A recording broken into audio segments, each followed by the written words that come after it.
Hello everyone, welcome to all to my YouTube channel. आज हम study करेंगे nursing का एक इम्पोर्टेंट और डिफिकल्ट सब्जेक्ट, जिसका नाम है फार्माकोलॉजी। तो आज के इस टॉपिक में हम बात करेंगे कि व्हाट इज़ फार्माकोलॉजी, फार्माकोलॉजी के फादर ऑफ फार्माकोलॉजी किन्हें कहा जाता है। इसके साथ हम जानेंगे कि वेरियस टाइप्स की जो ड्रग्स होती है उनकी नेचर क्या होती है और ड्रग्स से अलग ड्रग्स के सोर्सेज क्या होते हैं। इसके साथ हम जानेंगे कि फार्माकोलॉजी के दो इंपॉर्टेंट ब्रांचेज है, फार्माकोडायनेमिक्स और फार्माकोकाइनेटिक्स, ये क्या होती है। तो इन सभी चीज़ों के बारे में जानने के लिए अंत तक आप इस वीडियो में साथ बने रहिए। वीडियो में आगे बढ़ने से पहले आप सभी से रिक्वेस्ट है कि यदि आप नए व्यूअर्स, आपने चैनल को सब्सक्राइब नहीं किया तो आप चैनल को सब्सक्राइब करें, और जो पुराने सब्सक्राइबर है जिन्होंने नोटिफिकेशन बेल को प्रेस नहीं किया है वो अभी नोटिफिकेशन बेल को प्रेस करें, जिससे आने वाले सभी वीडियो का सीधा नोटिफिकेशन आप तक मिल सके। तो आइए शुरू करते हैं आज का video. Pharmacology is the science of drugs which means pharmakon means drug and logos means study.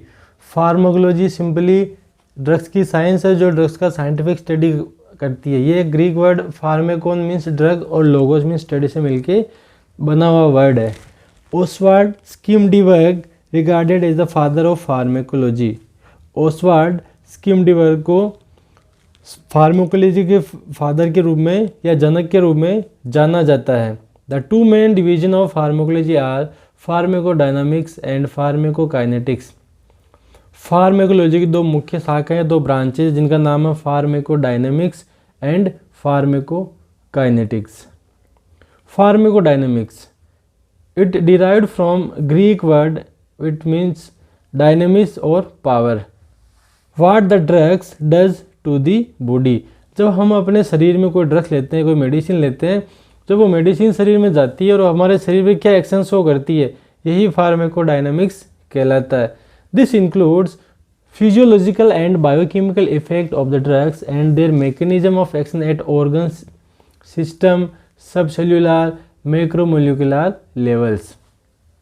तो वंस हम कोई जो मेडिकेशन अंदर लेते हैं वो हमारे बॉडी में जाएगी और किस प्रकार वो बायोकेमिकल इफेक्ट उत्पन्न करती है, उसका मैकेनिज्म ऑफ एक्शन क्या होगा किसी पर्टिकुलर ऑर्गन पे, सिस्टम पे, सेल्स पे, या इसे भी माइक्रो लेवल पे वो किस प्रकार अपने एक्शन शो करती है, ये फार्माकोडायनामिक्स में देखा जाता है। तो ड्रग्स बॉडी के साथ जो कुछ करती है भीतर जाकर, ये फार्माकोडायनामिक्स कहलाती है।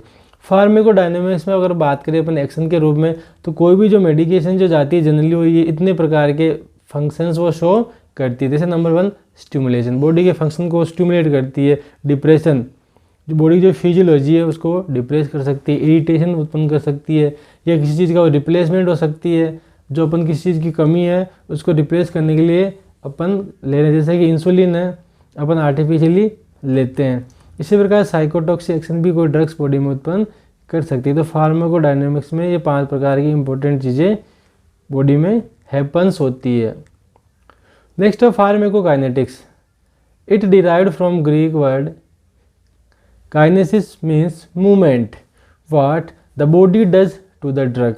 फार्माकोडायनामिक्स का उल्टा, जब कोई ड्रग्स हमारे शरीर में जाती है तो बॉडी उसके साथ क्या करती है, क्या एक्शंस लेती है उसके उस ड्रग्स के ऊपर, यह फार्माकोकाइनेटिक्स मीन्स वो ड्रग्स जिस रूट से बॉडी में एंटर करती है उसके बाद उसकी किस प्रकार बॉडी में मूवमेंट होती है अलग सिस्टम में, वो फार्माकोकाइनेटिक्स के अंतर्गत पढ़ते हैं। This refers to the movement of drug in and alteration of the drug by the body includes absorption, distribution, binding, localisation, storage, biotransformation and excretion of the drug. इसमें क्या होता है कि ड्रग की जो मूवमेंट होती है बॉडी में वो किस प्रकार होती है, वो इसमें अपन प्रमुख रूप से स्टडी करते हैं। जैसे कि हम कोई ड्रग्स ले रहे हैं, मेडिसिन ले रहे हैं, वो जब बॉडी में जाती है तो एब्जॉर्प्शन कैसे होता है उसका, एब्जॉर्प्शन के बाद ब्लड के थ्रू किस प्रकार वो डिस्ट्रीब्यूट होती है, किस प्रकार पर्टिकुलर साइड पर जाके वो बाइंड होती है, कहाँ जाके वो स्टोर होती है, किस प्रकार उसका मेटाबॉलिज्म होता है, और मेटाबॉलिज्म के बाद किस प्रकार तो उसका एक्सक्रीशन किया जा रहा है। तो ये सारी घटनाएं फार्माकोकाइनेटिक्स में आती है। इसको अपन एक एग्जाम्पल से समझते हैं। मान लीजिए पैरासिटामोल, हमने कोई एक मेडिकेशन पैरासिटामोल ली है, तो पैरासिटामोल अगर अपन ओरली ले रहे हैं तो लगभग 30 से 60 मिनट में ये डिजोल्व होके अब्जॉर्ब हो जाती है, और इसका जो पीक ब्लड लेवल होता है वो 30 से 60 मिनट में आ जाता है। लगभग टोटल अब्जॉर्ब जो ड्रग्स होती है पैरासिटामोल, उसका 25% प्लाज्मा प्रोटीन के साथ बाउंड हो जाता है और बॉडी के में ब्लड और टिश्यू के थ्रू डिस्ट्रीब्यूट होने लगता है। और मेनली इसका जो मेटाबॉलिज्म लीवर के थ्रू होता है और किडनी के थ्रू या यूरिन के रूप में एक्सक्रीट कर दी जाती है। तो इस प्रकार फार्माकोकाइनेटिक्स में 4 बड़ी इंपॉर्टेंट चीज़ें होती है। Number 1 absorption, number 2 distribution, number 3 metabolism और नंबर 4 एक्सक्रीशन। ये 4 चीज़ें फार्माकोकाइनेटिक्स में 4 प्रकार की मूवमेंट उत्पन्न होती है या घटित होती है। अब फार्माकोकाइनेटिक्स में सबसे पहले आता है साहब एब्जॉर्प्शन में क्या होता है। Absorption it is a process of a substance entering the blood circulation. Absorption के थ्रू हम जो मेडिकेशन लेते हैं, चाहे किसी रूट से ले रहे हैं, हम इंट्रामस्कुलर ले रहे हैं, सबक्यूटेनियस ले रहे हैं, इंट्राडर्मल ले रहे हैं, ओरल रूट से ले रहे हैं, अंत पंत वो मेडिसिन शरीर में जाती है और अब्जॉर्व होती है और ब्लड में एंटर कर जाती है। दूसरा डिस्ट्रीब्यूशन, हमारे बॉडी में किसी ड्रग्स के डिस्ट्रीब्यूशन के लिए इम्पोर्टेंट है कि उसका ब्लड में एक स्थान से दूसरे स्थान पे वो पहुंच पाए। तो डिस्ट्रीब्यूशन में क्या होता है, the dispersion of substances through out the fluids and tissues of the body. Entire body का जो फ्लूइड्स है, बॉडी की जो टिश्यूज है, उन पूरे टिश्यूज में डिस्ट्रीब्यूशन के थ्रू मेडिसिन चली जाती है। Number 3 metabolism, it is bio transformation और इनएक्टिवेशन। जब बॉडी में ड्रग्स डिस्ट्रीब्यूट हो जाती है, अपना एक्शन क्रिएट करने लगती है, उसके बाद उसके एक्सक्रीशन से पूरा उसका मेटाबॉलिज्म, उसका इनएक्टिवेशन जिसे अपन बायो ट्रांसफॉर्मेशन भी कहते हैं वो होता है, और मेटाबॉलिज्म के बाद ये एक्सक्रीशन की ओर बढ़ने लगती है। नेक्स्ट है excretion, removal of substances from the body. जो ड्रग्स हमने ली है उसका एक्शन पूरा हो जाता है, कुछ उसके जो वेस्ट होते हैं, केमिकल्स होते हैं जो बॉडी के लिए हार्मफुल हो सकते हैं, उनको मेटाबॉलिज्म के बाद बॉडी एक्सक्रीट करने लगती है। इस प्रकार एब्जॉर्प्शन, डिस्ट्रीब्यूशन, मेटाबॉलिज्म और एक्सक्रीशन, ये 4 प्रमुख चीज़ें फार्माकोकाइनेटिक्स के अंतर्गत हम देखते हैं। WHO ने 1966 में ड्रग्स की एक डेफिनेशन दी कि ड्रग्स होती क्या है।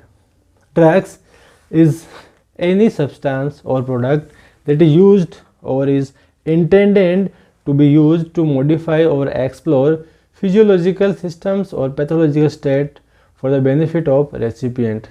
1966 में WHO ने बताया कि ड्रग क्या होती है। ड्रग कोई ऐसा कोई पदार्थ हो सकता है, कोई प्रोडक्ट हो सकता है, कोई सब्सटेंस हो सकता है जिसका उपयोग हमारे फिजियोलॉजिकल सिस्टम को मॉडिफाई करने के लिए किया जाता है, या कोई पैथोलॉजिकल जो स्टेट है उसको क्योर करने के लिए, उसको ठीक करने के लिए जाता है, या जो रेसिपिएंट जिसे हम दे रहे हैं, मान लीजिए रेसिपिएंट या पेशेंट है, तो पेशेंट में किसी प्रकार का वो बेनिफिट उत्पन्न करता है, ऐसा सब्सटेंस ड्रग कहलाता है।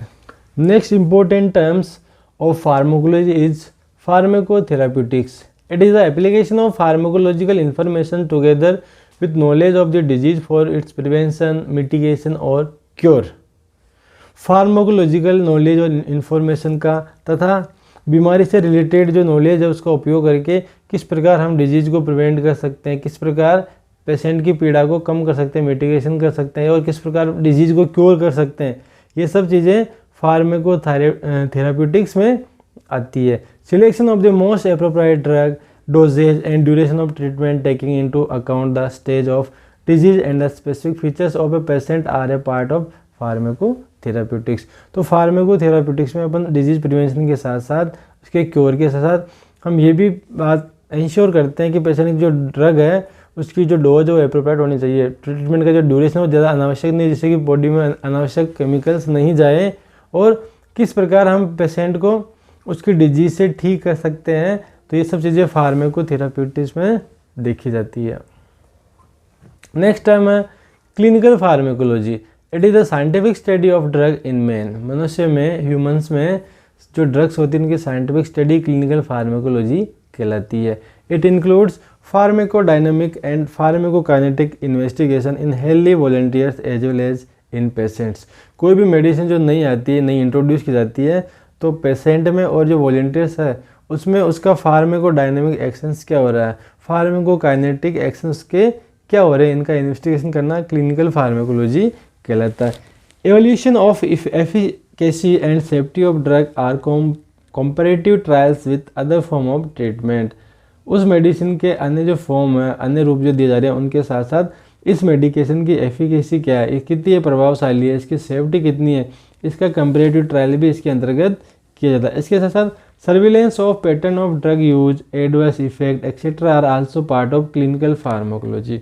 तो क्लिनिकल फार्माकोलॉजी में ड्रग्स की एफिकेसी के साथ सेफ्टी के साथ हम ये भी बात नोट करते हैं कि कितने इसके एडवर्स इफेक्ट हो रहे हैं, और इन सब चीज़ों का सर्विलांस क्लिनिकल फार्माकोलॉजी में किया जाता है। तो कोई भी ड्रग्स या कोई भी मेडिसिन जब इंट्रोड्यूस होती है तो ह्यूमंस में उसका उपयोग कंटिन्यू रखने से पहले हम उसका ट्रायल्स करते हैं, वो क्लिनिकल फार्माकोलॉजी में आता है। कीमोथेरेपी नेक्स्ट है, it is the treatment of systematic infection malignancy with specific drugs that have selective toxicity for the infecting organisms, malignant cell with no or minimal effect on the host cells। Chemotherapy generally हम सुनते हैं कि chemotherapy cancer के रोगियों में दी जाती है, परंतु कीमोथेरेपी क्या है? It is treatment of systematic infection, किसी प्रकार के सिस्टमेटिक इन्फेक्शन का या कैंसर का, मालिग्नेंसी का स्पेसिफिक ड्रग के थ्रू ट्रीटमेंट करना, जैसे कि जो टॉक्सिसिटी वो कम से कम हो और जो इन्फेक्टिंग ऑर्गेनिज्म है ये उसी पे टॉक्सिक प्रभाव डाले, उसी मालिग्नेंट सेल पे ही ये टॉक्सिक प्रभाव डाले, और जो होस्ट सेल है उस पर कम से कम प्रभाव डाले, ये कीमोथेरेपी में पड़ते हैं। Drugs in general can thus be divided into pharmacodynamic and chemotherapeutic agents. इस प्रकार कीमोथेरेपी में जो ड्रग्स दी जा रही है दो प्रकार की हो सकती है, फार्माकोडायनेमिक एंड कीमोथेराप्यूटिक एजेंट। तो फार्माकोडायनेमिक एजेंट्स क्या होते हैं? These are design to have pharmacodynamic effects in the recipients. जो रेसिपिएंट्स है, जो पेशेंट, जो क्लाइंट जिनमें मेडिसिन दी जा रही है, उसमें किस प्रकार फार्माकोडायनेमिक इफेक्ट उत्पन्न किए जाएं, ऐसे एजेंट फार्माकोडायनेमिक एजेंट कहलाते हैं, जो इफेक्ट उत्पन्न करवाते हैं। नेक्स्ट है chemotherapeutic agents. These are designed to inhibit or kill invading parasites, malignant cell, but have no or minimal pharmacodynamic effect in the recipient। जो कीमोथेराप्यूटिक एजेंट होते हैं वो इस प्रकार से डिज़ाइन किए जाते हैं कि वो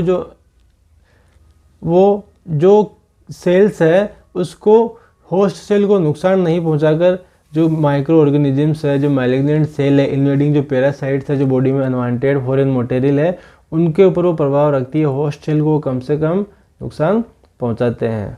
इस प्रकार जो फार्माकोडायनेमिक इफेक्ट उत्पन्न करवाने वाले जो एजेंट है वो फार्माकोडायनेमिक एजेंट कहलाते हैं, और जो कीमोथेराप्यूटिक रिएक्शन उत्पन्न करवाते हैं वो कीमोथेराप्यूटिक एजेंट कहलाते हैं। अब हम बात करते हैं नेचर ऑफ ड्रग्स की। जो ड्रग्स होती है उसकी नेचर क्या होती है? तो जनरली हम नेचर के रूप में बात करें तो ड्रग्स में 5 प्रकार के नेचर के रूप में हम उनकी स्टडी कर सकते हैं। Number 1 organic drugs, number 2 inorganic drugs, number 3 solids, liquids and gases. तो प्रमुख रूप से इन नेचर की ये ड्रग्स होती है। तो अगर ऑर्गेनिक की अपन बात कर ले तो कुछ ड्रग्स जो प्योरली ऑर्गेनिक होती है, जैसे लिथियम कार्बोनेट, फेरस सल्फेट है, मैग्नीशियम हाइड्रोक्साइड है, ये सब ऑर्गेनिक ड्रग्स होती है। इनऑर्गेनिक में एस्प्रिन, पेनिसिलिन, मॉर्फिन, ये सब इनऑर्गेनिक है। सॉलिड की बात करें तो पैरासीटामोल, प्रोप्रानोलोल, फ्रूसिमाइड, एम्पिसिलिन, ये सब सॉलिड ड्रग्स फॉर्म में होती है। Liquids ethanol, glycerol trinitrate, propofol, caster oil, ये सब लिक्विड अवस्था में प्रेजेंट होती है। गैसियस नाइट्रस ऑक्साइड, जिसे लाफिंग गैस भी कहते हैं, नाइट्रस ऑक्साइड गैसियस फॉर्म में पाई जाती है। तो जो ड्रग्स की जो नेचर है वो प्रमुख रूप से organic, inorganic, solid, liquids and gas form में प्रेजेंट होती है। नेक्स्ट है सोर्सेज ऑफ ड्रग्स। हम जो ड्रग्स यूज में ले रहे हैं ट्रीटमेंट में, उन ड्रग्स के सोर्सेज क्या क्या, वो कहाँ से आती है, क्या किसी पेड़ पे लगती है या किसी फैक्ट्री में बनती है, मशीन से बनती है, या किस प्रकार वो जनरेट हो रही होती है। तो जो सोर्सेज है ड्रग्स से उनमें सबसे प्रमुख रूप से अपन बात करें तो मोटी मोटी नंबर 1 है प्लांट्स, पेड़ पौधों से, एनिमल से, माइक्रो ऑर्गेनिज्म से, मिनरल के थ्रू, सिंथेटिक केमिस्ट्री में सिंथेटिक सिंथेसाइज के द्वारा नई नई ड्रग्स बनाई जाती है, और बायोटेक्नोलॉजिकल जो टेक्नोलॉजी है उनके थ्रू भी ड्रग्स डिराइव होती है। तो इस प्रकार ये 6 प्रमुख सोर्स है जिनके माध्यम से हम ड्रग्स अचीव करते हैं या प्राप्त करते हैं। नंबर 1 बात करते हैं plants. Many plants contain biologically active substances and are the oldest source of drugs. दवाओं का सबसे पुराना जो सोर्स है वो यही है। इसमें क्या होता है, जो प्लांट्स है, जो पेड़ पौधे हैं, उनके थ्रू अपन क्या करते हैं, अलग अलग केमिकल फॉर्म में हम ड्रग्स प्राप्त करते हैं, जैसे कि opium, belladonna, ephedra, cinchona, curare, foxglove, sarpagandha, गिंगसाउ has been learn from Egyptian, Greek, Ayurvedic, Chinese and other system medicine. तो जो इजिप्टियन जो सिस्टम मेडिसिन का, उसमें भी इन पेड़ पौधों का उपयोग किया जाता था।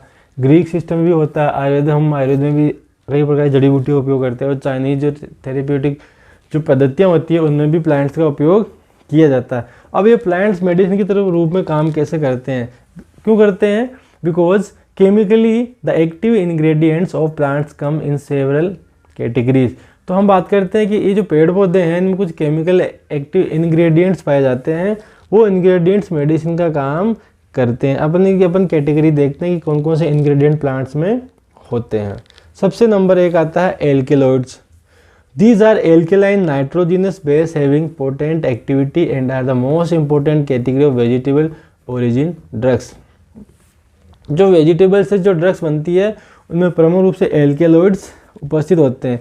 Prominent examples are morphine, atropine, ephedrine, nicotine, ergotamine, reserpine, quinine, vincristine. ये सब वेजिटेबल से मिलने वाले एल्केलॉइड्स है जो मेडिसिन के रूप में काम में आते हैं। They are mostly used as their water soluble hydrochloride और सल्फेट सॉल्ट्स।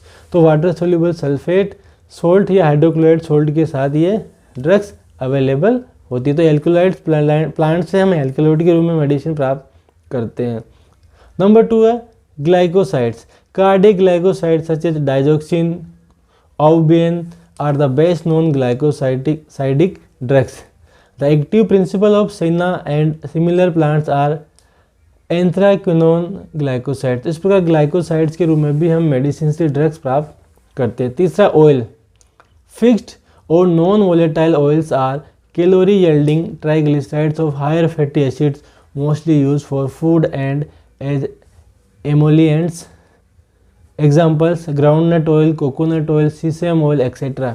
तो जो खाद्य जो तेल होते हैं वो फिक्स ऑयल कहलाते हैं, जो वोलेटाइल वाष्प के रूप में उड़ते नहीं हैं। इनसे हमें कैलोरी मिलती है और भोज्य पदार्थों के रूप में हम इनका उपयोग करते हैं। जो प्रकार के एमोलिएंट्स होते हैं, एमोलिएंट्स मेडिसिन क्या करती है? इन्फ्लेमेशन में या सूदिंग इफेक्ट स्किन के ऊपर लाती है।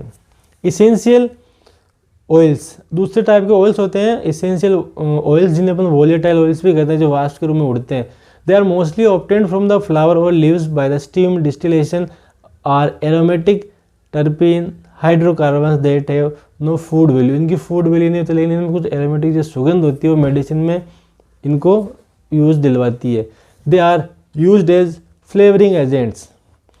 तो जो ऑयल्स होते हैं इसेंशियल ऑयल्स या वोलेटाइल ऑयल्स, ये मेडिसिन को कुछ फ्लेवर देने के लिए काम में आते हैं। इसके साथ साथ कॉम्प्लीमेंट्री एंड अल्टरनेटिव मेडिसिन के रूप में काम आते हैं। इसी प्रकार काउंटर इरिटेंट्स के रूप में काम आते हैं, एस्ट्रिंजेंट के रूप में काम में आते हैं।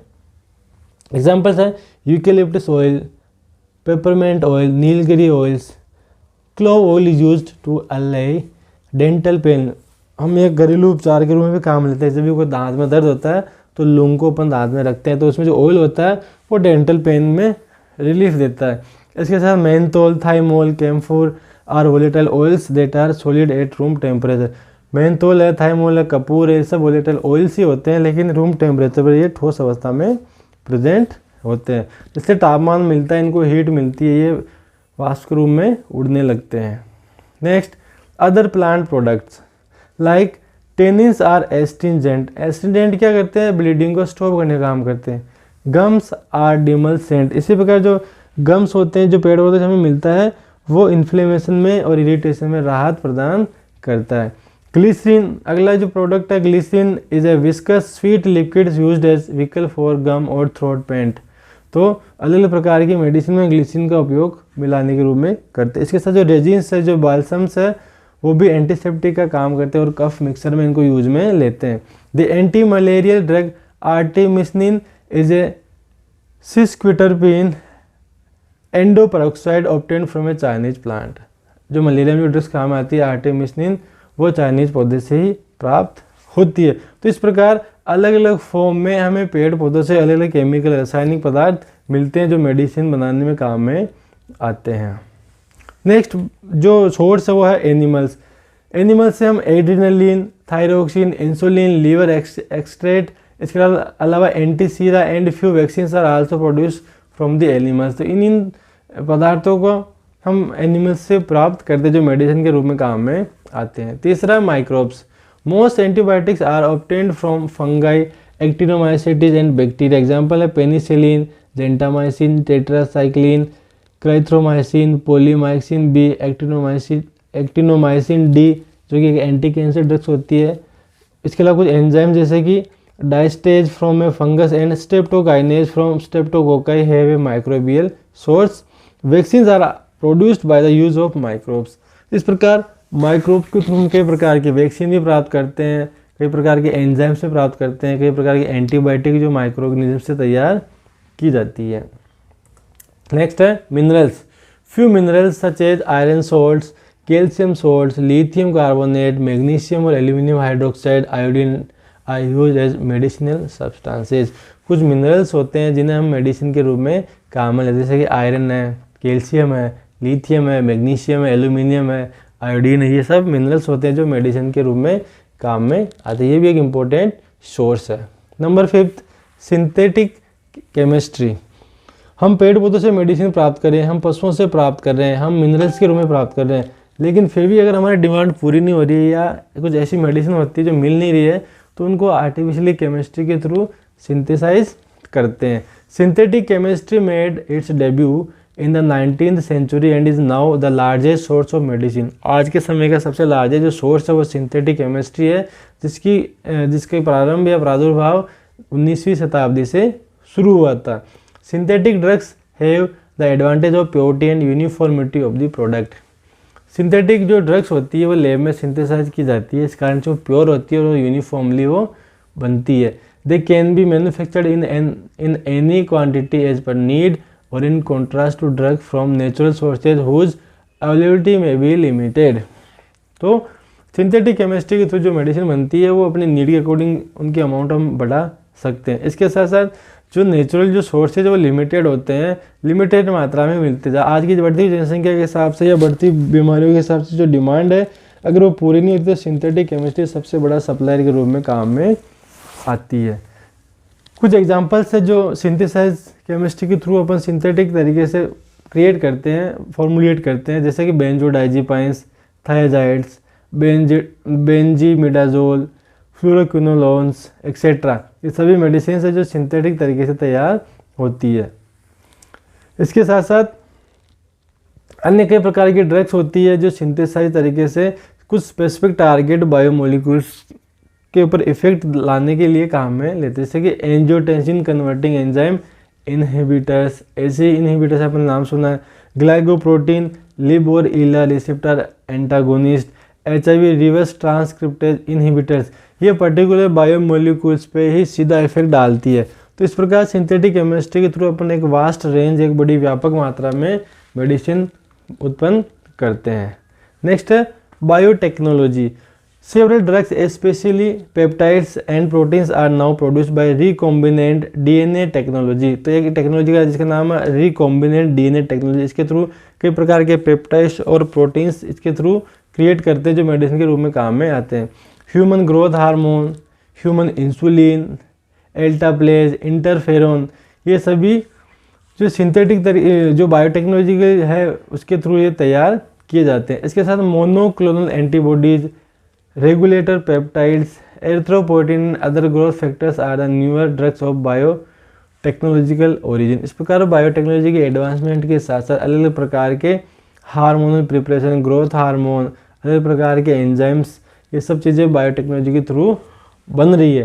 तो इस प्रकार आज हमने देखा कि जो फार्माकोलॉजी है वो ड्रग्स का साइंटिफिक स्टडी होती है। इसके दो ब्रांचेज होती है, फार्माकोकाइनेटिक और फार्माकोडायनेमिक। ओसवाल्ड स्किमडीवर को फार्माकोलॉजी का फादर्स या जनक कहा जाता है। इस प्रकार इसमें चार प्रमुख चीज़ें फार्माकोडायनेमिक्स में होती है, एब्जॉर्प्शन, डिस्ट्रीब्यूशन, मेटाबॉलिज्म और एक्सक्रीशन।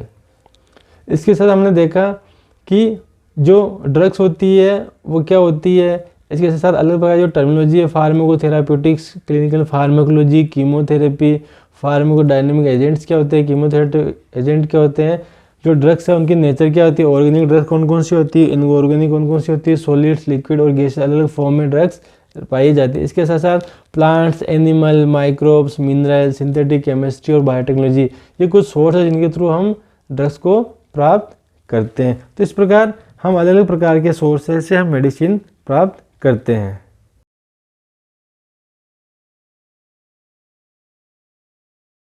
आज का ये वीडियो आपको कैसा लगा कमेंट बॉक्स में ज़रूर लिखिए।